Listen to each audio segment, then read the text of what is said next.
Hello everyone, welcome to Sutradhar sir. आज कराने वाले हैं ईवीएस चैप्टर 2। इसका पार्ट 1 ऑलरेडी कर चुका हूँ। ईवीएस चैप्टर 1 ऑलरेडी कर चुका हूँ, अभी ईवीएस चैप्टर 2 करने वाला हूँ। ये इम्पॉर्टेंट है आदरे के लिए, डायरेक्ट रिक्रूटमेंट, ठीक है, एग्जामिनेशन जो होते हैं, और टेट के लिए भी इम्पॉर्टेंट है और सीटेट के लिए भी इम्पॉर्टेंट साबित होता है।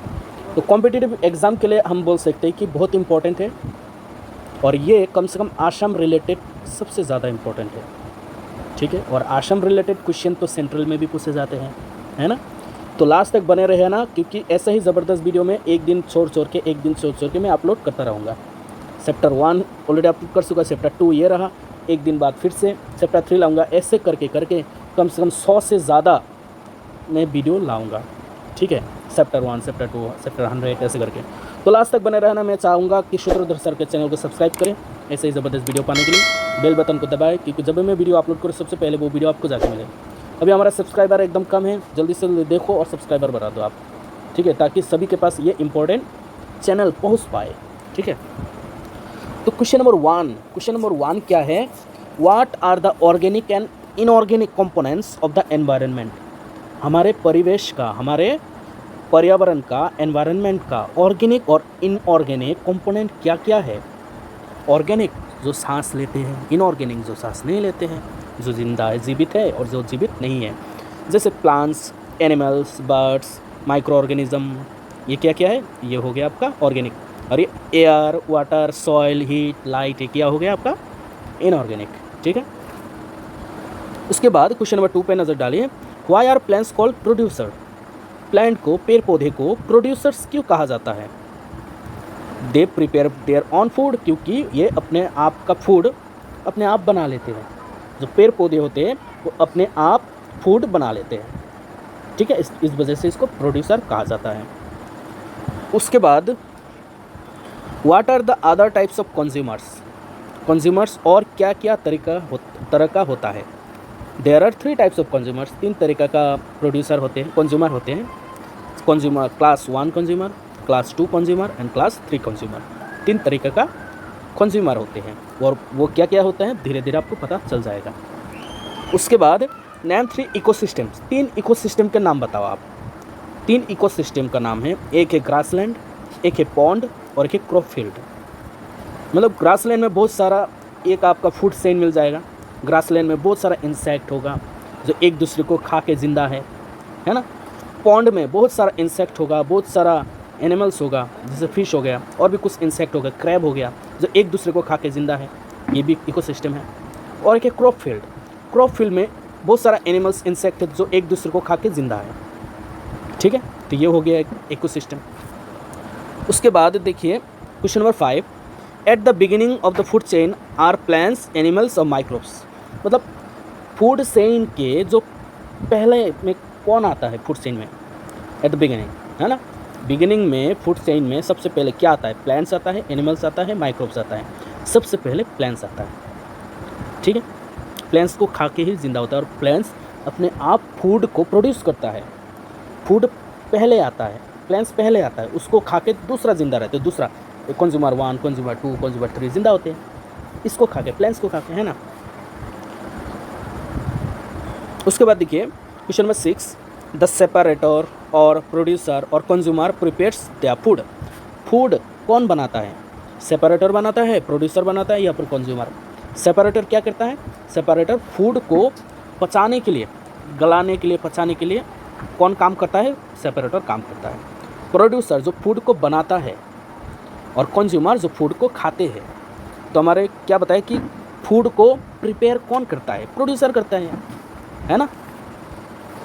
Question number 7, the producer, separator, consumer helps in the decomposition of the carcass. मतलब कोई भी जो सामान हो जिसको पचाता है, जिसको डिकम्पोज करता है, कौन करता है?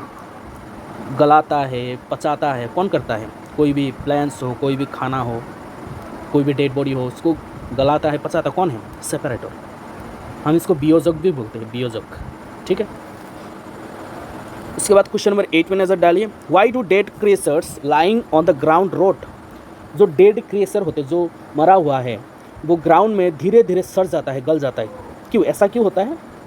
सेपारेटर की वजह से, सेपारेटर बीजक, वो सेपारेटर धीरे धीरे उस रोटेन आइटम को जो गला हुआ है उसको धीरे धीरे डिकम्पोज करता है। ठीक है, separators usually help in decomposition. ठीक है, क्वेश्चन नंबर 9 पे नज़र डालिए।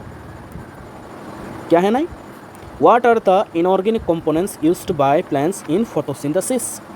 मतलब फोटोसिंथेसिस में जो कंपोनेंट्स यूज़ होते हैं, इनऑर्गेनिक कंपोनेंट्स यूज़ होते हैं। देखिए फोटोसिंथेसिस तो पता है आपको, जो पेड़ होते हैं, प्लांट्स होते हैं, जो फूड बनाता है, किसके मदद से फूड बनाता है? कुछ इनऑर्गेनिक एलिमेंट्स है जिसकी वजह से फूड क्रिएट होते हैं। किस पे? प्लांट पे, पौधे, पेड़ पौधे पे। और वो है air, water and solar energy, जिसके वजह से फूड क्रिएट कर पाते हैं, प्रोड्यूस कर पाते हैं। कौन? प्लांट। ठीक है, question number 10, what is the primary organic components of the food chain. Food chain में सबसे पहले कौन आता है ये बताया गया है। फूड चेन में सबसे पहले प्लांट आता है। ठीक है, उसके बाद इंसेक्ट आएगा, इंसेक्ट प्लांट को खाएगा, उस इंसेक्ट को कोई और इंसेक्ट खाएगा जैसे कि चूहा, उस चूहा को कोई और खाएगा जैसे कि सांप, उस सांप को कोई और खाएगा जैसे कि ईगल। ऐसा है ना। Question number 11, what is the place of herbivores in the food chain. देखिए जो फूड चेन में, जिसको हम एक श्रृंखल बोलते हैं ना, चेन बोलते हैं, एक के बाद एक खाना जो खाते हैं, एक को दूसरा खा जाते हैं, उसको हम फूड चेन बोलते हैं, है ना। तो हार्बीवोर्स का पोजीशन क्या है फूड चेन में? हार्बीवोर्स का पोजीशन कहाँ पर है? प्लांट्स के बाद ही आते हैं। देखो herbivores are second only to plants, मतलब पेड़ पौधे के बाद जो आते हैं उसको हार्बीवोर्स बोलते हैं।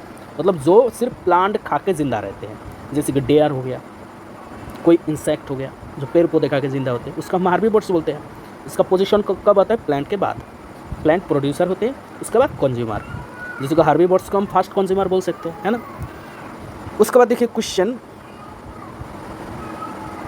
अच्छा ये देखिए क्वेश्चन नंबर 11 के साथ 12, 20 में एक क्वेश्चन रह गया, मैं इसको एक्स्ट्रा करके पढ़ देता हूँ। ठीक है, what is the place of carnivores in the food chain. Food chain में कार्निवोर का पोजीशन क्या होता है? हार्बीवोर के बाद आता है ना। Carnivores are second only to herbivores, मतलब हार्बीवोर्स के बाद जब जो आता है उसको हम कार्निवोर्स बोलते हैं। मतलब हार्बीवोर्स को कौन खाता है? कार्निवोर्स एनिमल्स खाते हैं। ठीक है, हम जैसे हम ओमनिवोर्स हैं, हम हार्बीवोर्स भी खाते हैं, हम कार्निवोर्स भी खाते हैं, है ना। देखो उसके बाद question number 12, which is the following is the primary consumer of pond. मतलब पॉन्ड में ये तीनों का तीनों रहते हैं, स्नेल भी रहते हैं, बीटल्स भी रहते हैं और क्रैब भी रहते हैं। लेकिन सबसे पहला जो कंज्यूमर होते हैं वो क्या है? स्नेल को कोई और खा जाएगा, है ना, लेकिन बीटल्स को कोई और खा जाएगा, क्रैब को भी कोई और खा जाएगा। लेकिन इन तीनों में से सबसे पहला कंज्यूमर कौन है? सबसे पहला कंज्यूमर है स्नेल। ठीक है, question number 13, which of the following is the secondary consumer of pond. Pond में दूसरे नंबर पे आता है कौन? इनमें से लार्ज फिश, इंसेक्ट, स्नेल। दूसरे पोजीशन में आते हैं लार्ज फिश। ये फिश ही होते हैं जो इंसेक्ट, स्नेल को खा जाते हैं, है ना। उसके बाद which is the third class consumer of the doll in the case of pond. देखिए पॉन्ड में किसको हम थर्ड कंज्यूमर हम बोल सकते हैं इन तीनों में से? स्नैक, क्रैब और बीटल्स। हम बीटल्स स्नैक को बोल सकते हैं क्योंकि यही स्नैक क्रैब को भी खा सकता है, बीटल्स को भी खा सकता है ना। तो थर्ड कंज्यूमर कौन हो सकते हैं यहाँ पर? स्नैक। ठीक है,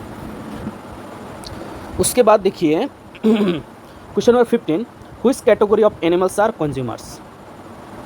देखिए हमें तो पता है प्राइमरी कंज्यूमर, सेकेंडरी कंज्यूमर, तो इनमें से ये कौन सा कंज्यूमर है? प्राइमरी कंज्यूमर है या फिर सेकेंडरी कंज्यूमर है? देखिए प्राइमरी कंज्यूमर में क्या क्या आता है? काउस आ जाएगा, डेयर आ जाएगा, रैबिट्स आ जाएगा, जो सिर्फ प्रोड्यूसर को खाएगा। काउस, डेयर्स एंड रैबिट्स पेड़ पौधे खाएंगे, प्रोड्यूसर को खाएंगे, है ना। और इनको कौन खा जाएगा? इनको खा जाएगा सेकेंडरी कंज्यूमर, जैसे क्या क्या है? Foxes, Lions and tigers. ठीक है, और इनको कौन मार सकता है? एक ओमनिवोर्स ही मार सकता है ना। देखो question number 16, name some types of aquatic plants. मतलब जो पानी में कुछ पेड़ पौधे होते हैं उसका नाम बताओ, प्लांट्स का नाम बताओ। एल्गे, ग्रास एंड बेट, कुछ 3 हैं और भी बहुत सारा है। ठीक है, लास्ट वीडियो में मैंने आपको मेटेका बोला था, मेटेका वही है, यहाँ पर ग्रास हम बोल सकते हैं इसको। What is solar energy? Solar energy क्या है भाई? Solar energy is the energy extracted from sunlight. Sunlight से जो हमें एनर्जी मिलते हैं उसको हम सोलर एनर्जी बोलते हैं। Question number 18, what is the main source of all the energy available on earth? इस अर्थ पे, पृथ्वी पे जो मेन सोर्स एनर्जी का, वो एनर्जी हम कहाँ से मिलते हैं हमको? वो एनर्जी सन से मिलते हैं। इस अर्थ में जो एनर्जी है ना, हर कोई एनर्जी के साथ रहता है, उसका एक ही वजह से है, द सन। एक अगर पौधा भी बड़ा होगा तो किसके मदद से? सन के मदद से होगा। सन अगर नहीं होता तो कोई भी जिंदा नहीं होता है। उसके बाद question number 19, where is the rhinoceros found in Assam? Assam में राइनासोरस कहाँ पर मिलता है? काजीरंगा नेशनल पार्क में मिलता है। ठीक है। उसके बाद question number 20, name one plant which grows in the desert. Desert पे मतलब रेगिस्तान में एक प्लांट उगता है, उसका नाम बताओ। उसका नाम है कैक्टस। ठीक है, कैक्टस। बस इतना सा है। Thank you so much. Next part chapter 3 जल्दी से जल्दी लाऊंगा, इंतज़ार कीजिएगा एक दिन। All the best. Please subscribe करके ही जाना चैनल को। शुक्रिया सर, थैंक यू।